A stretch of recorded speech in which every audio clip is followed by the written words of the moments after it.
It's that time of year where there's lots of stuff growing. So I thought I would do a little garden tour today. We'll start in the outside beds and we will end inside the greenhouse. And if anybody can guess how many tomato plants I've got planted, you can pick the next topic of my next video. So we've rearranged our beds out here a little bit this year. I have reshaped everything after the chickens went to town out here. They leveled everything. And now I have new 30-inch beds. Almost all of them have had an additional layer of compost added to them. And then I have an 18-inch walkway between that I filled with wood chips that we got when, they come around and they cut down trees and along the road and then they chip them up and they're looking for places to dump them. Well, we happily took them. So I don't have anything in this bed yet. My onions are going in there, my onions and leeks. This bed has some tomatoes. It's just a variety. This is going to be my lettuces and greens and spinach. Right now down there I've got it's my favorite lettuce. It did really well last year, actually, even in the greenhouse. This is a Monte Carlo lettuce. And then these over here, that is a radicchio. I would say I planted those. I started the seeds in March and planted them probably 2 weeks ago. I had kind of a disastrous seed starting year. When you change things in your seed starting process, don't ever change more than one thing at a time. This is my note to myself, because I had changed 2 things, not really on purpose. I wanted to try the composting pots, and I couldn't find the potting soil that I normally use, and so I had to use something else, and I'm not sure which it was, but my seedlings were just pretty awful this year. But mostly it was tomatoes that were harmed in the making of the seeds, and they bounced back really quick. Or I should say, they bounce back really well. It may not be quick, and you'll see this is our first year really having asparagus. And so the idea with asparagus is that you just let it go to seed. It'll flower, and you're not supposed to eat any of it the first year. So I have 2 varieties in here. Oh shoot, the Martha's something, and then I had one purple one come up, you can see back here, and this is, I think it's called a Millennium. So I'm really excited about that. Unfortunately, I reshaped my beds, and so now they're not quite. The strawberries are in here too, and you can see how the strawberries and the asparagus, they don't really line up with the other beds. So I have kind of a partial bed right back here where those tomatoes are. It's okay. I'm fine with it. So this is a row, or this is I have 2 rows of beets in here. They're just starting to come up. And the interesting thing about beets is you'll notice there's 2 seedlings here, right? 1, 2. And down here you'll see even more. So like this one, that's a weed. There's 1, 2, looks like 3 seedlings. And interesting thing about beets is that they're pods. So whenever you buy a package of seeds, of beet seeds, the pod that the seed comes in, there's multiple seeds in there, and so you will usually get more than 1 beet plant from a seed. But it's okay because they actually tolerate being planted like that in a clump together. So I'm just going to leave them. I'm not going to thin them, and they'll just be fine. Up here, these are the beans, and the peas are on this half of the bed, and the beans are all down there.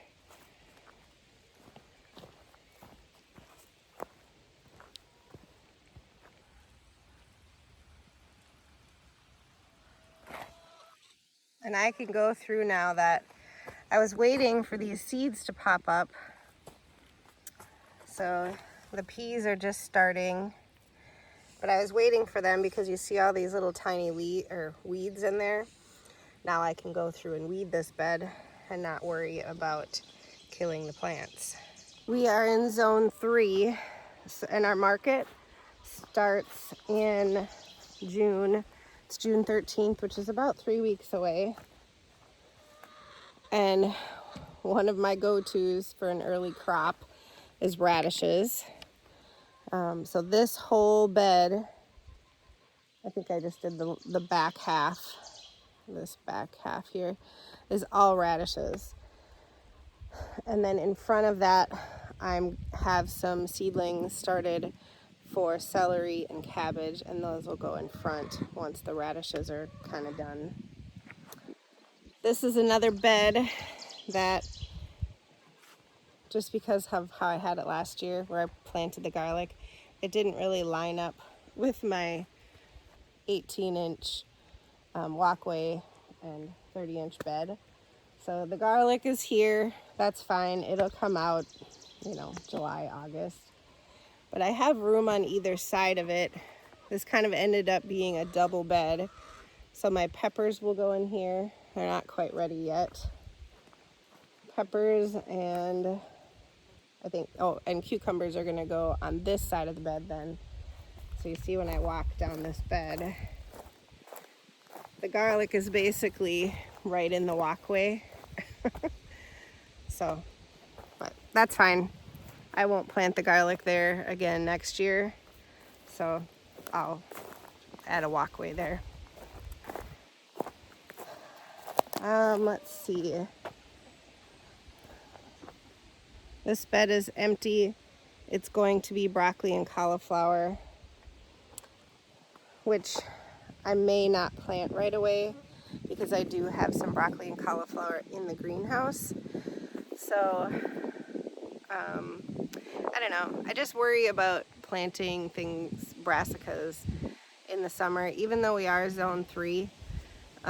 We're on a little bit of a slope here, and so my feeling is that we kind of have a cold sink as it goes downhill.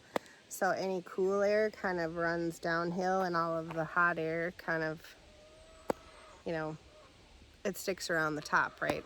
So broccoli and cauliflower have never been my strong suit, so I may just plant something else there until maybe July or August.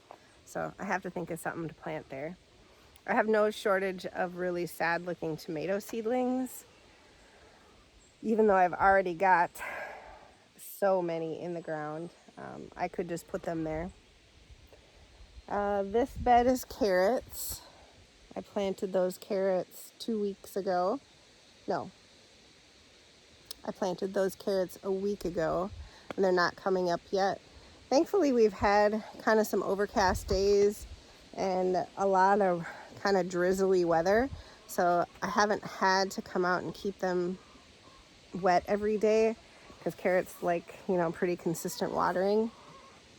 So maybe that weather will hold a little until we actually get some carrots coming up.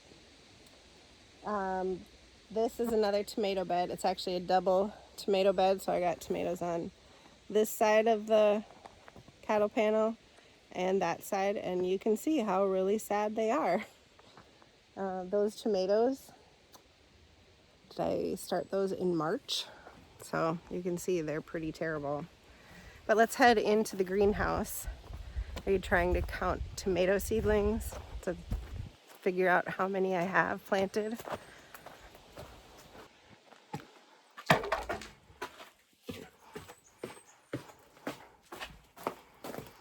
All right, so I shut the fan off. so you can hear me a little better. But over here, I've got some parsley that's going to seed. And I've got a few more tomatoes over here. There's an early cherry. I've got a Thorburns lemon. These green onions are 2 years old because I wanted to experiment with getting seeds. So onions are what I believe is called biannual. So if you let them go for 2 years, and the only place I could do that, I think, really is here in the greenhouse, they will go to seed and flower. Those flowers haven't opened up yet, and I'm not sure. I have to do a little research and figure out how to collect those seeds, but just kind of a fun experiment. Here is the fig tree. I think if you've been watching for very long, you know I have never gotten a fig off of this thing, but it's one of the cold hardy figs. And I'm not sure if it's just I'm not pruning it right, or I haven't pruned it. This is a Valencia orange, which I wish you could smell this. It smells so good in here right now. But you'll see that, I can show you some of the fruits. This is what the flowers look like. And you can see right here, that's a little fruit. It's a little baby orange because this part has pollinated the middle. So they're self-pollinating. It does help to have another orange tree, I think, just to get higher yields. But I just come in every once in a while and kind of rub the outside of the plant onto so it's the male onto the female part of the plant. Any of these little guys here, I just kind of go like that. Let's see. So I've got a little fruit here. Oop. Just took it off. So that likely wasn't pollinated. Got several little fruits here. It's not really the time of year for oranges. So this is, if there was anything that I wish I would have done differently with the greenhouse in the snow, is to hold off on all trees until I had everything else kind of established. I never had a lot of experience growing trees, especially fruit trees. So I wish I would have held off on that a little bit, but here we are. So this is everything in the south bed. I've got a couple more little tomatoes over here. I've got carrots way in the back there. I've got lettuces and radishes up in the front. I must have picked the right varieties of lettuces because they haven't bolted yet. There is one variety, and it's the black-seeded Simpson, I think, that is starting to bolt. I can tell because it's kind of trying to send up a shoot. That's this one right here. So we have been eating off of this for months now. The radishes and the lettuces. I think this is a butterhead, and that's probably my favorite. And this is a red variety of the butterhead. And so far they aren't bolting. We've been able to pick a few carrots. They're coming along. We've got radishes. Those French breakfast radishes, actually I think they're called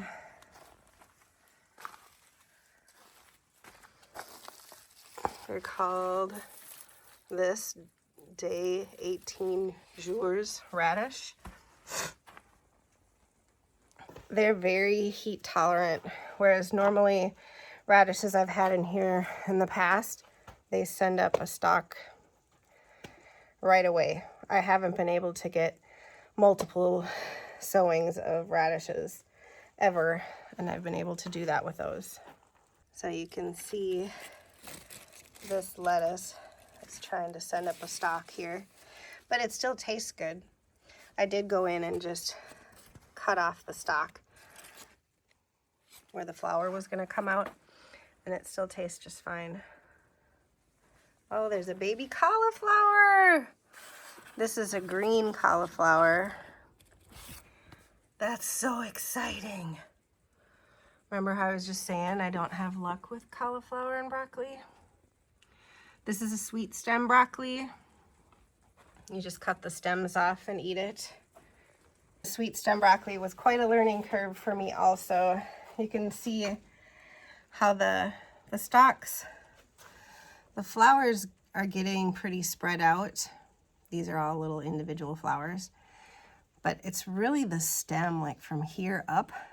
It is just delicious. It's like eating asparagus, really. Oh, I see I have some volunteer tomato plants in here. There's a volunteer. So this is all cauliflower. Thought I saw another baby cauliflower coming.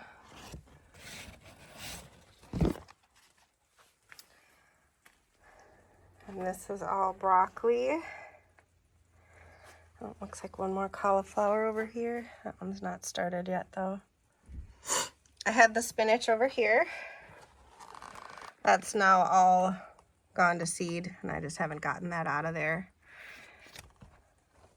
Down here under this cattle panel, I have planted several cucumbers. And remember the mouse was eating all the peas? Well, now you can see that the peas are coming back. So this really tells me that the mouse it was just the one that we had in here. So here's a cabbage that's starting to form. Everything is so healthy in here. I don't have a ton of bug damage. You can see that leaf there, but look at all of these leaves. They're just beautiful. There's another cabbage starting to head up. And another cabbage. And look at those beautiful leaves. Oh, I guess I had more peas over here. These are kohlrabi. Oh, they're done. I should pick those.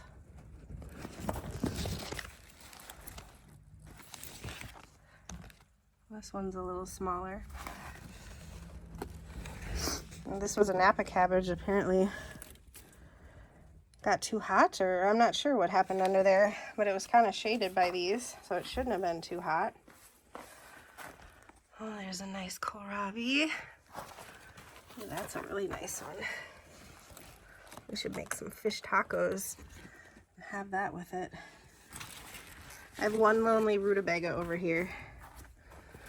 I should just pick that and have it with the potatoes. And I've got some green beans over here. Let's see, they're starting to flower. These are just bush beans. And we have the jungle kitty. Skittles, what are you doing?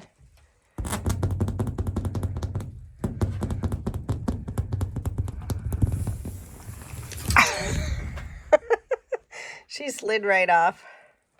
Right, so over here on the north side, we did finally finish our Gabion wall, our homemade DIY Gabion wall. And it does really hold heat. It feels warm. So that was part of our goal, is to have this hold heat for us in the winter. And this is 60 feet, or 62 feet, I think, of tomatoes. So does that tell you how many, get you closer to how many I have? Let's see. This is just a bunch of weeds. I haven't planted anything down here yet. Some peppers will go in here. This is a watermelon. It is a sugar baby, and it is really thriving in here right now. It's a little shaded on this north wall yet, or I should say, it is shaded on this north wall because the sun gets so high in the sky that it gets shade in here. I have Minnesota midget cantaloupe. I've grown those in here before, and they're just little 4-inch cantaloupes that are really sweet. This is a pepino melon that really likes it in here. This is a black beauty zucchini that is doing really well in here. I have 2 of them.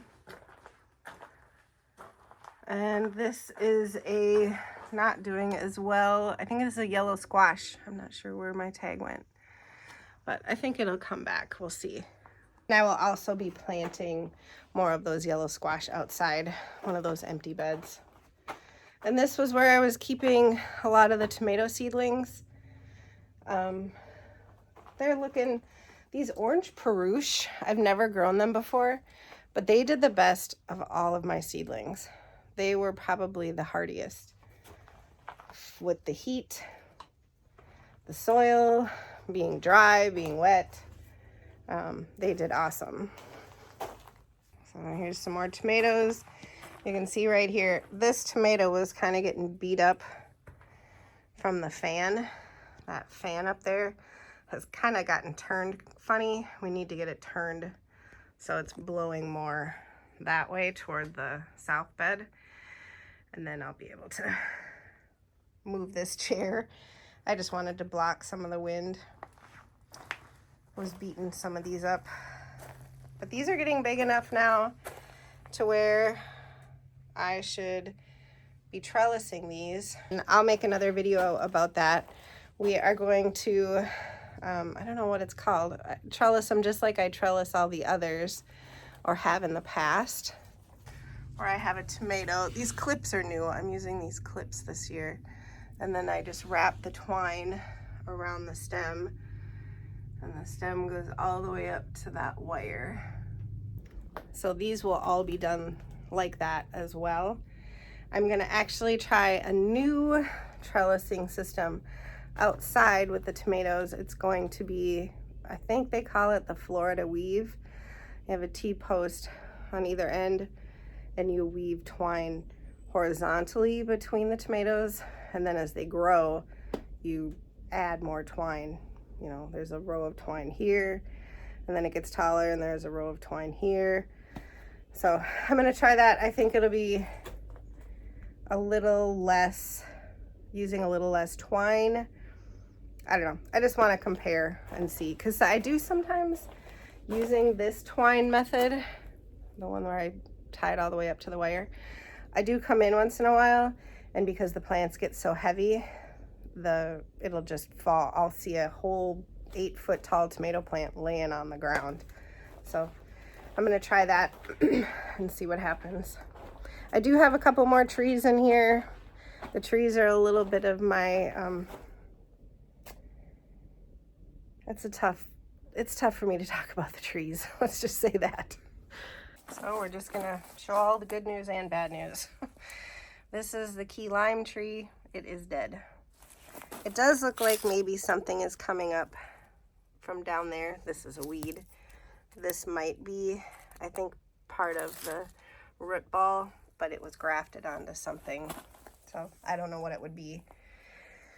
This is a lemon tree. I have gotten lemons off of it, so I guess that is somewhat of a success story. It does die off in the winter. I haven't kept it alive. I should say it goes dormant in the winter. This is a Tangelo orange tree, and you can see it has new growth on it with no spider mites so far.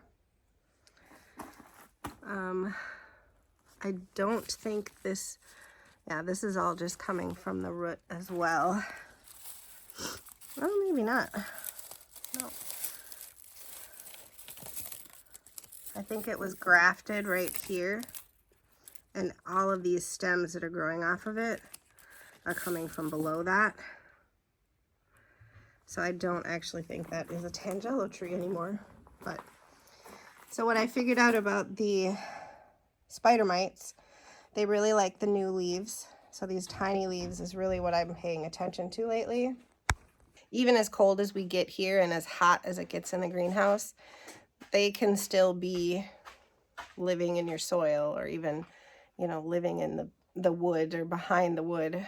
They're really tough. But what I've figured out is they don't like it wet. They like it really hot and really dry. And so especially where these new leaves are forming, so these ones, they love those new leaves. So if I can come in here and spray those off, anytime I water in here, if I just spray them off from the top down, get as much of the leaves wet as I can. I haven't seen them yet this season.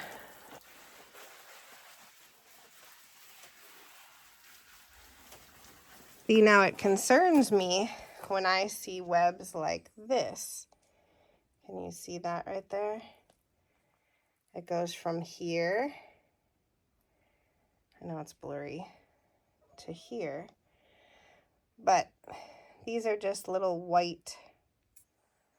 So I'm just going to pull that off of there. I don't see spider mites on it, but I know that's kind of how they form. Like here's another stem that looks like it has spidery webs on the end. Can't I get it to focus? But I don't see spider webs in there. I think this might just be, you know, cobwebby. And some of this is the pollen from all the cottonwoods right now are just blowing all that white fuzz everywhere. And I think that might be what some of it is, because we leave the door open and the window open on that end. And I actually just usually take this window out, and stuff just blows in here just like it does outside. My little hunter. But she didn't catch the mouse. I did. So this was another lemon tree. I don't think I've gotten anything from this tree yet. This also goes dormant in the winter. You might be wondering what the toys are. I just haven't put them away yet. They were a toy for the chickens when they were in here for the winter. This is the bear's lime tree. And you can see it has new growth on it. And this is really where I'm looking to see if there's any spider mites again. It's looking really healthy. These were the stems, and I just need to cut these off. These were the stems that had leaves on them over the winter, or before winter, and now the leaves are dead. So this is my third year growing things in here. I should say our third year. Joel helps me a ton. Anybody want to guess how many buckets of compost went into this Gabion wall? We actually counted. So this wall is 2 feet high, 6 inches wide, and I'm trying to remember, I think it was, I should measure that and I'll tell you. I'll put it on the screen here, how wide the compost area is. But we kept track of how many buckets of compost, 5-gallon pails. It was a lot. I don't want to ever do that again, but it has made for amazing tomatoes. I mean, those are 2-3 weeks old, and they're already looking pretty awesome. So the way we control the heat in here is with the blower. So the blower that pushes the air down underground and is cooling it to 50 degrees. And you can see it's not running right now because it is only, it's only 75 degrees in here, and so it won't kick on until it hits 80. It's a pretty overcast day today, even though I think it is almost 65 degrees outside. The other thing is we have 2 fans that are circulating. So that big fan down there, the smaller fan up here. And I really I wish I could have it right in front of that window because it is, the air coming in from there is quite cool. But I don't have a brace directly in front of that window. And I also need to have a little more ventilation in this south bed here. Whereas I feel like the other one is sending its air along the north bed. So the fans, the blower, the shade cloth is huge. You put that on, we haven't hit 80 yet here in northern Minnesota, but you put that on an 80-degree day, it drops at 20 degrees in here. So it's really awesome to have that. I do think it slows down growth a little bit, but you know, there's ways to compensate for that. So if I just make sure that this soil is really fertile soil by adding amendments and adding compost is really how we do that. I can grow, it seems like, in the dark sometimes. These things have been growing overnight, I swear. So really good soil will make up a little bit for having a 30% shade cloth on the greenhouse. And, you know, remember too that if it gets too hot in here, things are going to be stunted anyway. So I just feel like I'm better off just putting the shade cloth on, keeping it, you know, if my goal is to keep it below 100, below 95. I have some stuff in here now that, you know, likes it cold. They're cold hardy plants, just because they've been in here, you know, since February. But they'll slowly move out of here. I should have them out of here by June. And then that probably means I probably won't get the cauliflower. But we'll see. I don't know. You know, you gotta try things, right? Or you'll never know. But that's how we keep it cool enough in here. How we keep it warm enough in the winter, that is yet to be determined. I don't feel like the blower is enough. If you saw our recent video about the spray foaming, I'm hoping that's going to make a huge difference. And also this Gabion wall, this all stores a ton of heat. So I'm hoping that will be huge this winter. It, you know, it's just really a few hours overnight. Like if I can get between 3 and 5 a.m., if I could just get a few more degrees of, or a few more hours that I could hold that temperature, I think we would stay above freezing. We haven't yet. But if you're considering a greenhouse in the snow, don't let us deter you because we have not finished everything. We have not done everything the right way. But here we are.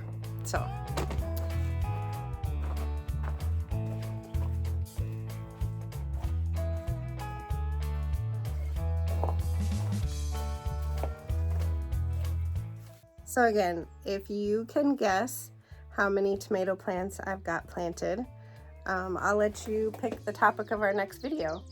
Thanks for hanging out with me on this garden tour today. We're so happy to be growing again. Stay tuned for lots happening in the greenhouse and in the gardens. And if you're new here, we hope you'll subscribe and we'll catch you next time.